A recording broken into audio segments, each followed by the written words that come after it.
parlé tantôt, Jean-François, non seulement il est responsable de la langue française, mais aussi président du groupe d'action pour l'avenir de la langue française.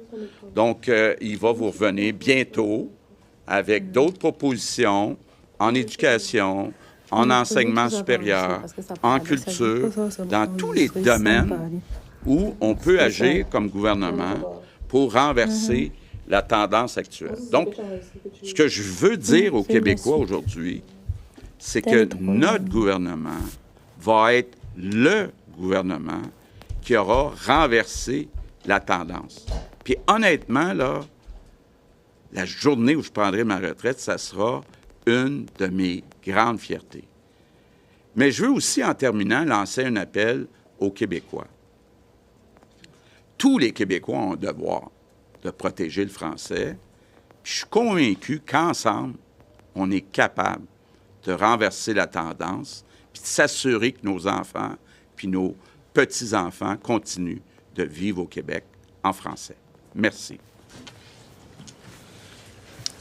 Je passe la parole à la ministre de l'Immigration, Francisation et Intégration. Et Intégration, Christine Fréchette. Merci beaucoup, Monsieur le Premier ministre. Le dossier de l'immigration, c'est pas le dossier le plus facile. Alors, je vous remercie de votre confiance pour m'avoir proposé ce grand défi, beau défi. Je veux saluer mon collègue Jean-François Roberge, ministre notamment de la langue française. Merci de ta présence. Je veux saluer également puis remercier mes deux adjointes gouvernementales. Alors, Valérie Schmaltz, députée de Vimont, et également Audrey Bogmans, députée d'Iberville. Et je veux saluer et remercier le sous-ministre Benoît Dagenet, de même que Karine Dumont, la sous-ministre adjointe, pour le briefing technique. Comme vous avez vu, il y a pas mal de matière dans ce domaine. Alors, ça va être un peu plus technique de mon côté, là, l'intervention, pour vous expliquer de quoi il en retourne.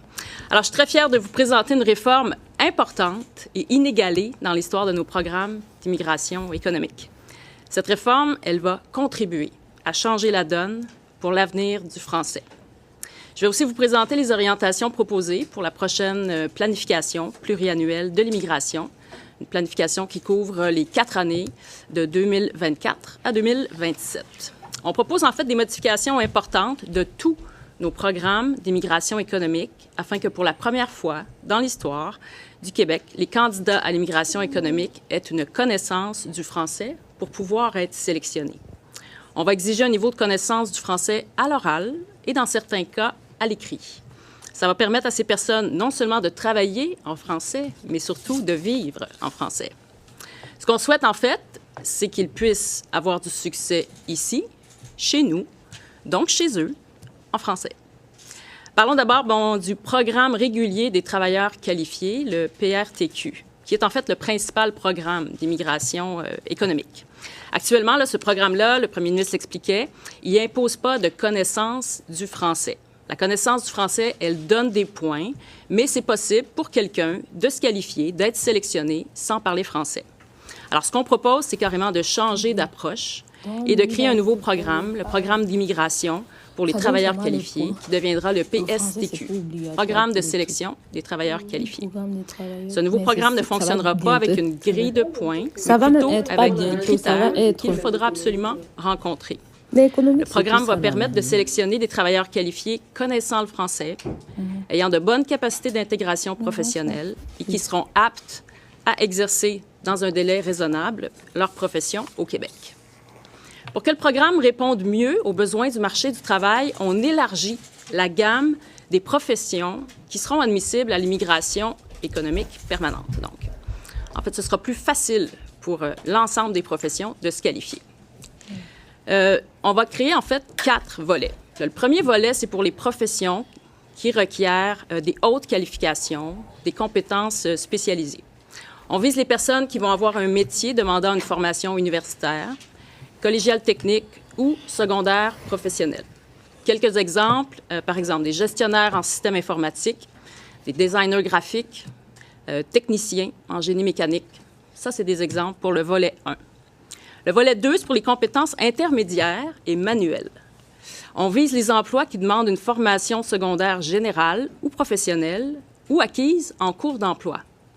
D'autres exemples de ce volet 2, c'est par exemple pour des cuisiniers, des préposés aux bénéficiaires ou des conducteurs de camions de transport. Ça, c'est vraiment une nouveauté hyper importante parce qu'elle n'existe pas dans le programme actuel pour les travailleurs qualifiés, le PRTQ. Et ça va donc nous permettre d'être beaucoup plus agiles, de couvrir beaucoup plus de types de professions pour permettre de garder chez nous plusieurs employés essentiels qui sont déjà actifs dans une foule de métiers. Exemple, beaucoup de PME embauchent des travailleurs temporaires avec des compétences manuelles et souhaiteraient pouvoir les garder sur une base permanente. Ce sera maintenant possible avec ce volet 2 si les exigences, bien sûr, de français et les autres exigences sont rencontrées. Le volet 3, c'est pour les professions réglementées. Donc, ça s'adresse aux personnes exerçant des professions qui sont régies par des ordres ou qui requièrent une autorisation par une corporation professionnelle, un corps de métier. Exemple, des infirmières, infirmiers, des enseignants du primaire, du secondaire, des hygiénistes dentaires. Ça, c'est des exemples pour le volet 3. Et le dernier volet, bien, ça s'appelle le volet des talents d'exception. Ça visera très peu de gens, mais on juge important d'avoir cette passerelle pour sélectionner les personnes qui ont des expertises rares, prisées par le Québec, stratégiques, très pointues, et qui sont reconnues comme un leader, quelqu'un qui se démarque dans leur champ d'expertise. Les conditions de chacun des volets vont être modulées selon le niveau de qualification des professions. Il va aussi falloir démontrer avoir une connaissance du français oral et, dans certains cas, comme je disais, des connaissances du français écrit. Donc, les exigences sont modulées en fonction des volets, mais notre volonté, c'est d'obliger les candidats à avoir une bonne connaissance du français, peu importe le métier. On veut redynamiser aussi nos 3 programmes de gens d'affaires. Plusieurs volets là, sont suspendus depuis un certain temps, voire depuis des années, comme vous le savez. C'est important pour moi de revoir le tout pour que ces programmes permettent vraiment d'attirer et de retenir des entrepreneurs, des créateurs d'emplois et d'entreprises. Donc, chacun des 3 programmes va maintenant exiger que les demandeurs principaux démontrent qu'ils possèdent une connaissance orale du français de niveau 7. Ça, c'est le niveau intermédiaire avancé. Il y a 12 niveaux en tout. Actuellement, aucun des 3 programmes de gens d'affaires ne comporte cette exigence en matière de français. Donc, on a revu le programme Entrepreneur pour mieux répondre à une réalité dont on m'a beaucoup parlé, d'ailleurs, dans ma série de rencontres en région, la nécessité de favoriser le reprenariat d'entreprises. Donc là, on va avoir un canal qui va permettre ça, le reprenariat via l'immigration. Au niveau du programme des investisseurs, on a fait des ajustements qui vont permettre de corriger les enjeux d'établissement au Québec et de rétention de ces personnes-là.